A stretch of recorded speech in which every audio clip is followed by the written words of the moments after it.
by it takes light?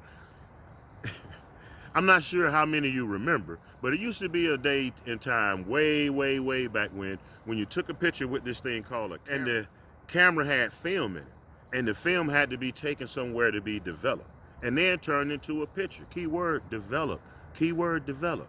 So the film was the opposite of what the picture was going to look like. We would hold it up to the light and it would be the opposite color, the opposite everything.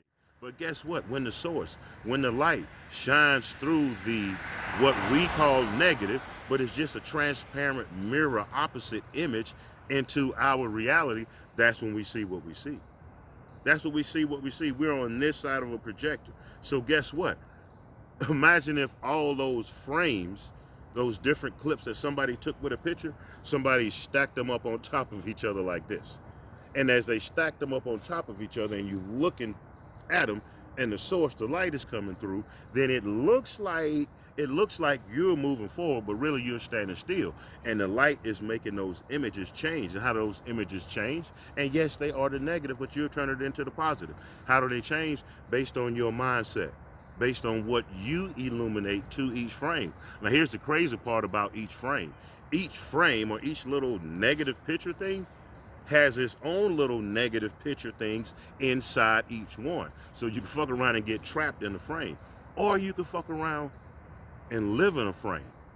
Because as you live in a frame and live in the now, you're moving along those little mini frames inside the big frame. And they aren't really mini frames. They're more like spiral staircases. Frame turns, turns, turns, turns. So you know how far and how long that goes on. They go together somewhere in there. So again, as that light is passing through this stack of sliced up, what we used to call a negative film, it's shining into your camera, and it seems like you're traveling, it seems like you're moving, but the frames are just passing by you. And what determines which so-called frame you live in? What you focus on. If I focus over here within this picture frame, and I'm gonna travel down through there. And guess what? You're not traveling one frame at a time. You're not. One individual frame has a lot of little bitty frames inside of it stacked on top of each other, so it looks like a spiral staircase. Because when you do it this way, anyway, so you got these spiral staircases because you want to get more surface area in this little bitty frame.